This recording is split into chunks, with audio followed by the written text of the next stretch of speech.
All right, in today's video, we will be talking about the top 5 AI tools for teachers. You know, AI is popping up everywhere, and for teachers, it's like a brand new superpower. It's quickly becoming this go-to assistant in classrooms all over the world, and it promises to completely change the game. So we're going to look at the top tools teachers are using, see if they actually live up to all the hype, and figure out how to use them the smart way. Let's get right into it. Okay, let's just start with this one big question. What if teachers could literally get hours back in their day?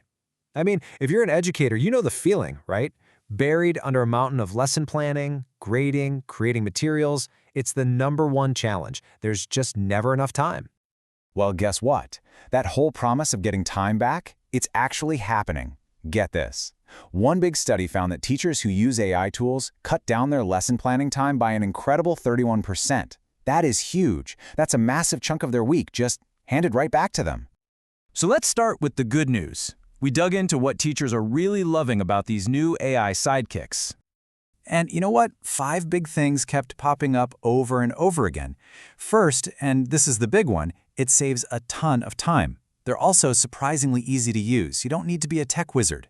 AI is also amazing in helping teachers reach every single student, no matter their learning level. It's a fantastic way to spark new creative ideas. And maybe most importantly, it gets students genuinely excited to learn. And hey, don't just take my word for it. Real teachers are seeing this every day. Check out this user on Reddit who calls Magic School a game changer. This is the #1 comment we see. AI can take hours of boring prep work and shrink it down to just a few minutes. It's pretty amazing. And this right here is one of AI's biggest superpowers in the classroom, what educators call differentiation. This teacher uses a tool called Diffit to teach the same topic to the whole class, but the reading materials are automatically adjusted for each student's specific level. That kind of personalized learning used to take forever, and now it's almost instant. And you know, it's not just about making the teacher's life easier. It's also totally changing the game for students. I love this quote about a tool called Curipod. It shows how these interactive AI tools can grab the attention of even the students in the back of the room and get them leaning forward, excited to actually participate. Okay, so it all sounds incredible, right? Almost too good to be true. And well, there's a catch. To really get the full picture, we have to look at the problems and, the frustrations that teachers are running into. There's often this huge gap between what you expect from AI and what you actually get. You know, teachers are hoping for these perfectly designed, creative lesson plans, but what they sometimes get is generic, kind of bland content. They want a helpful assistant, but there's a real danger of just relying too much on it, and the output just lacks that human touch. So, the most important word here is quality. This user makes a great point. Sometimes the materials AI spits out just aren't very good. And there's this real concern that if we lean on these tools too much, we could start to lose the professional skill and the art that goes into true lesson planning. And that brings us to this really important term, over-reliance. It's the fear that AI stops being a tool and starts becoming a crutch. Some veteran teachers have talked about seeing their colleagues just copy and paste everything from AI, and that can really weaken those core teaching skills that make a teacher truly great. And this is where things get really serious. This quote is from a teacher who was testing an AI's safety features. They pretended to be a student who was feeling really down and alone, and the AI's response? It just wasn't good enough. This points to one of the biggest questions out there. How do we make absolutely sure our students are safe and their privacy is protected? So, we've seen the good, the bad, and the kind of scary. Now, let's actually look at the tools themselves. Who are the big players that teachers are actually using in their classrooms right now?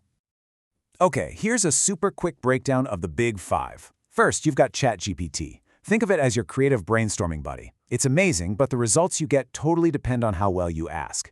Then there's Magic School AI, which is more like a toolbox full of ready-to-go templates just for teachers. Curipod is all about making lessons fun and interactive for students. Diffit is like a magic translator that takes any text and adapts it for any reading level. And finally, Canva AI is your personal graphic designer, helping you make beautiful presentations without any design skills. So, with all that in mind, how do you actually use these tools the smart way? Don't worry, here's a simple game plan to get you started. Just 4 quick tips for success. 1. Start small. Don't try to learn all 5 tools at once. Just pick one and get good at it. 2. And this is a big one. Always fact check. AI can and does make stuff up sometimes. 3. Use the 80-20 rule. Let the AI do 80% of the first draft, but you add that final 20%. That's the human touch, your expertise, your personality. And finally, 4, set clear boundaries. Decide which jobs are great for AI and which jobs absolutely need a human. So what's the final verdict on all this? Honestly, it's pretty clear. AI is an amazing, powerful, helpful assistant. It can handle all the boring, busy work, save you tons of time, and spark awesome new ideas. But it is not, and it should never be, a replacement for a great teacher. The whole point is to let the tech handle the tedious stuff so you can focus on what really matters, connecting with your students. And that really leaves us with one final important question to chew on. We know AI is a powerful tool, but where do we, as teachers, parents, and students, draw the line? How do we make sure this technology serves us and not the other way around? It's a question we all need to think about. Thanks for joining us on Best AI Apps Review channel. Don't forget to subscribe and stay curious. Until next time, keep exploring the future with AI.